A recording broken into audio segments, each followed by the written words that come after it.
Hello out there, lightsaber fans. Just want to do a little review video for you guys. I'm not a review guy, as you can tell, very unprofessional here. But just wanted to show you a view. Every once in a while, there's a saber that I really want to see a review or get more information on and can't find it. And I just said, man, I wish someone would do a video. And this is one of those. So I said, well, I guess I'll just do one. So here it is. Just to say I have no connection to any saber company or anything like that. I'm a professional musician, a guitarist, which explains the creepy nails here. But so I just thought I'd show this off to you. I don't have any connection with any of those guys. I've just been collecting for a few years here and have a number of different sabers from a number of different companies. And mostly I mess with profis, but I have a handful of different ones, and even, you know, some of the legacy ones and that kind of thing. So I have a lot of experience with sabers and just kind of wanted to show it off a little bit and tell you what my thoughts were on it. First off, it is very, very heavy. He mentioned that in the video. And yeah, when I got it, he's absolutely telling the truth. This thing has a lot of weight to it. I didn't weigh it, but the other one, it reminds me kind of how heavy that the Qui-Gon Legacy one, if any of you guys have that one. That thing is just massive and weighs so much. So I personally really like the weight. I think it's distributed well. It doesn't feel like it's super top heavy or anything. I don't know. It feels nice. I kind of like the weight to it. Some people don't like the heavier sabers. I do. It kind of makes them feel real to me. And I don't know. I like that. One of the main things that I wanted to show off about it and explain, first off, he had showed in his video, there are a couple things that were different in the video than on the website. It showed it having the more hooky clip here. I don't remember what that one is called, but it's on that, like the Luke V2, and it shows that. This one is the more screen accurate to the Obi-Wan. And this clip is super nice, actually. It hops up there and actually does hold in the bubble strip in place here. So some of them are just kind of dummy ones, but I like to be able to mess with it and fidget with it and pull that up. You can take the whole thing off. I did notice that in order to take it off, there are some screws there, as opposed to, I think there's 2 or 3 of them in there, which I believe is screen accurate. I think there are some screws in it holding it on, but you can take the whole clamp card off. It is a full clamp card like that. And so I did do that, and you have to take buttons off too here. So that's gonna kind of lead to the other thing. The other main thing I really wanted to see in this was one of the other differences that he showed on the website was that it did not have this extra block here on the other side of the clamp card, and that's similar to the V2 as well. It only has it on one side, the Luke V2, which is also like an Obi-Wan reused one, but this one it does have the actual block there, as it is consistent with episode 4, I believe. So the main thing I wanted to see in this was the chassis. I was really excited to have one with a crystal in it. I don't have an Obi-Wan with a crystal yet, so I wanted to see it in the video. Pulled it off and said, oh, here's a chassis, and you can pull it out, and then he didn't. So I was kind of bummed out about that. So I thought I'd show you guys now. Maybe the reason he didn't is because it's a little bit of a pain to get to. You have to there's a set screw right there above the G and the Graflex that you have to unscrew. And it's not a big deal to get it out, but it is kind of a pain to get it back in. So I understand why they have it. A lot of their sabers and a lot of TXQ sabers right now, the buttons are built into the hilt and they're separate from the chassis. So, but this one, the buttons are built right into the chassis, so they have to be exactly in the right place, which is why that set screw is there. But once you pull that out, look how nice that thing looks. And I have to say, the crystal looks really, really cool in there too. One of the first questions we'll probably get, or my question was, is the crystal wired as a separate blade? And the answer is no. It just mirrors the top blade. So you could probably get in there and rewire that if you wanted to.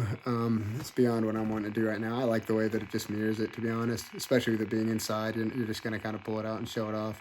I like that little shield there. The crystal inside is not really crystal shaped, like from top to bottom. It's kind of just a cylinder, but I love the inside. It looks like the camera's picking up to where it's really like cloudy inside and it looks like a real crystal. I have no idea what they used, but it does have that cloudiness inside. It really gives it a lot of character. It's really cool. So while we have the chassis out, I'll show this to you. It looks absolutely awesome. I love it. It looks really, really cool. Feels really, really sturdy. Everything's in there. Most of it is plastic. These parts here appear to be metal. I'm not sure what type, but it does have a really cool in-universe feel. I think they did an excellent job with it. However, it's a pain to deal with. The battery is really hard to get to. And it's really hard to get to program it too, to get to the USB port. So you can get the USB or the SD card out pretty easily right there. So that's nice. But you have to get 3 screws to pull this top part out.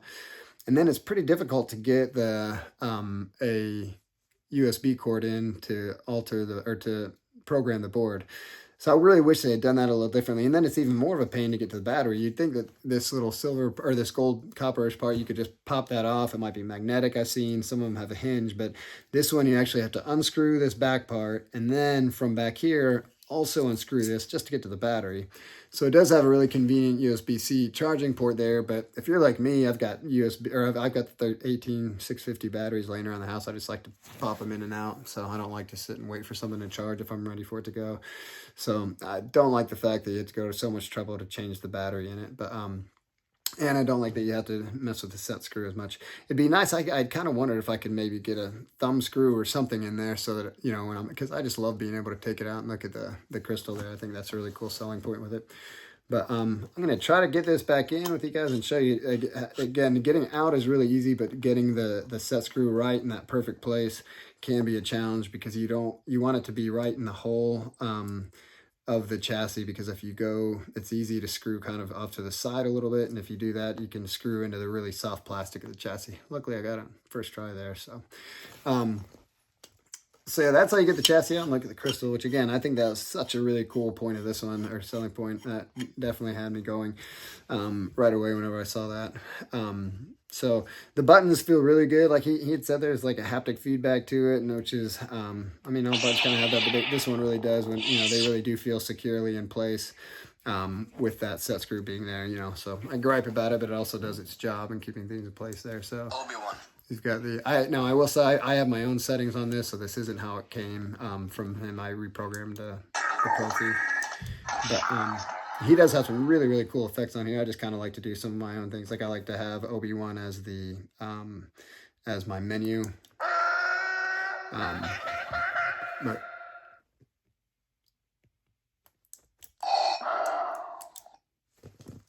it's just bad these days. So there the one that I got came with a Mark IV, and then I added a handful of different ones. But he's got some really, really cool sound effects on it coming from Kyberphonics. The reason I didn't get the original is the one I probably would have, but I've already bought a lot of different ones from Kyberphonics throughout the years. One of the other things that I was a little disappointed with, the sound venting is awesome on this. He had mentioned the speaker in the video. The speaker, he's right, the speaker is really, really nice on this. I actually even turned it up when I programmed it, and this thing gets really loud, and I don't know, the chamber and the venting is done really, really well. You can see they've got that, I don't know what this is. If somebody can tell me in the comments, that'd be great. It's the new TXQ logo, I believe. It's at the bottom of the Luke V2 that I have as well. But it would be nice if on a couple of the Lukes that I have TXQ, you can unscrew this bottom part, and then there's an extra show lid that you can put on that doesn't have the venting. That's just you know, straight metal lid. So I kind of wish it had that in addition. But you know, not a huge deal. Now, one thing, also another big thing that he didn't mention in the video is that it comes with 2 emitters here, so that you can swap out. You've got the show emitter here, and then you can swap it out and add the blade emitter. Now, what I like to do typically, if I have 2 emitters,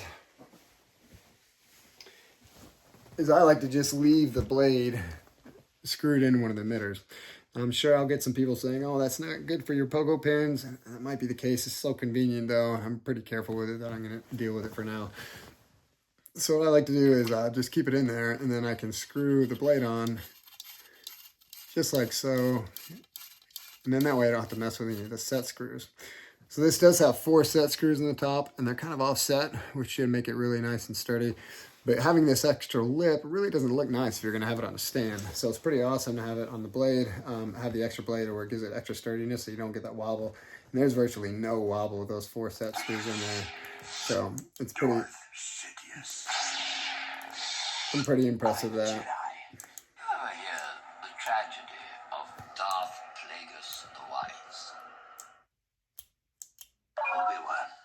So we go to Obi-Wan here.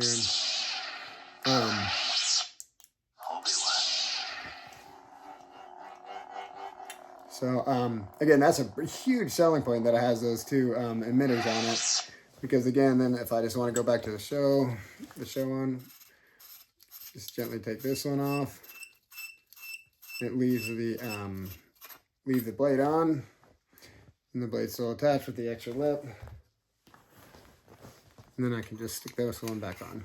Now the only bad thing is the blade plug that he sent with it is kind of ridiculous. It's about this long, and it has the TheorySabers logo on it. That's obviously not going to look good in this. It's going to stick out about this far. It didn't come with a blade plug that matches this one, and sometimes they do come with one that'll fit in there and match with, especially the Obi-Wan. So I wish it had come with that. This is what I have in there now. It's just I've got a just a 3D printed little plug that I've got kind of just wedged in there with double stick tape. It works for the time being, but I'm gonna have to get something else in there. There are also no set screws on the outside of the emitter, so I'm gonna have to find some way to get a blade plug in there without set screws. So that won't be a big deal. I'll find some way to get it set in there permanently, and then I can just have it set like that, and I'll just be regular. And I can just slide it on. There are set screws in here, so you can make it even more firmly attached if you want. You could do that with a blade plug, I guess. I normally don't like to mess with those because I feel like it messes with the threading a little bit, especially if you don't have those set screws all the way in, and they have to be really tiny. There are a couple of the Luke ones that are like that too. I don't like to mess with those. I feel like with the lip on that other one that it keeps them in firm enough to where you don't need those. So I'm trying to think if there's anything else that I had seen that I wanted to tell you guys about. I'm sure there's something that'll come up.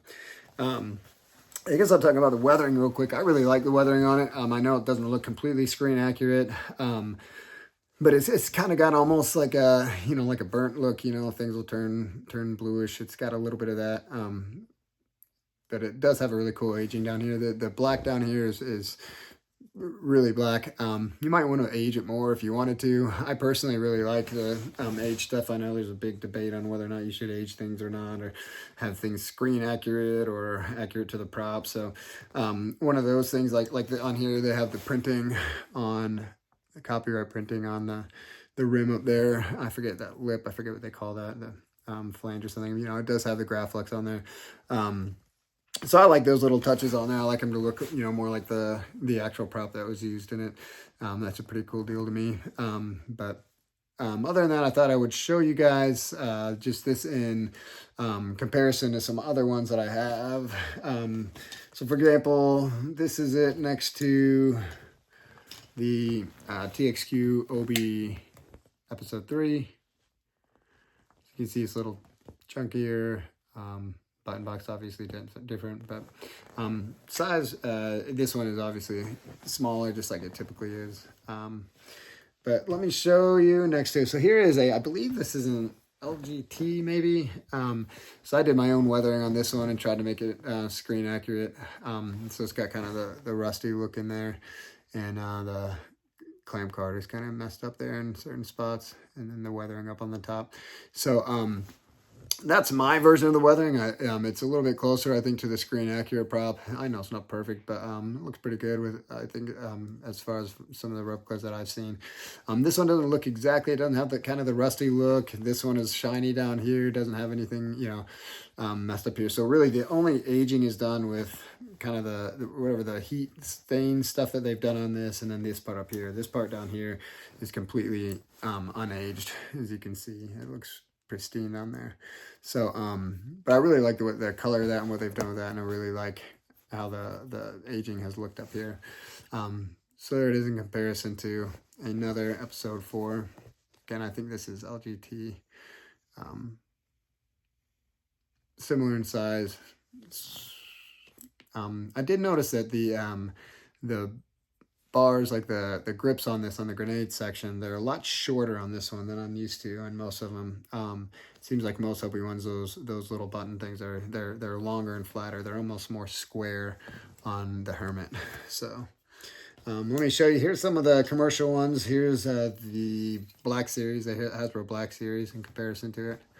So I kind of think it actually has a little bit of a similar feel to the with the grenade section on this one, and the top part even looks pretty similar. Obviously, you know that you've got the differences with the button boxes here and down here, and then this one having the cover tech and the D-ring on this.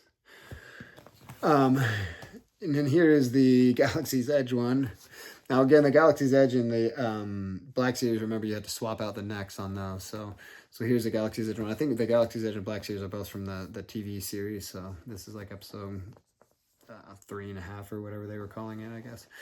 So you can see some of the aging down at the bottom of this. These don't look bad for where they are. Obviously, once you change the other part, they look a little silly, but compared to this one, yeah, the weight of this one and just pretty big difference in the quality and look of it, I think. I always go back to this one that I found somewhere randomly. This is the Master Replicas mini version. I think it's pretty accurate to the screen. You know, obviously it doesn't have the patent writing or the Graflex or any of those things on it. And I think they did change a couple minor things, such as the button. I heard somewhere that the button didn't actually look like that in the film, that they changed that afterwards. Now one thing so let me see. Oh yeah, there are the screws you can see in the Graflex card. So that is accurate. Also, a lot of the Obi-Wans that I've seen, they have kind of more of a matte finish, the matte finish on the Graflex clamp card, kind of like you see on the Graflex Sabers. On Obi-Wan's, you see that his is shiny, I believe, and then it's just kind of rusted and like sanded up in other spots. So I don't think it's actually, I think it is accurate for it to be the shiny gloss on this, and then you could rust this up or scratch that up as you wanted to match this a little bit. But as you can see, this one has kind of more of a reddish rusty look on the grenade section of that one. And this one doesn't have really a rusty look at all, but it does have some really cool colors coming through on it that makes it look aged. The other one, this one has little hooks on it, which I've seen on some of the other really nice replicas that this one doesn't have, but there are actually some holes in it where you could put some hooks that would be in, this one especially would be in a really close place, almost exactly if you wanted to stick it might be why it's there actually, if you wanted to stick a hook into that hole right there, that'll make it pretty accurate. Thought about doing that, that'd be pretty cool. So I think that's about all I wanted to show you guys. I hope this answers questions that anybody might have.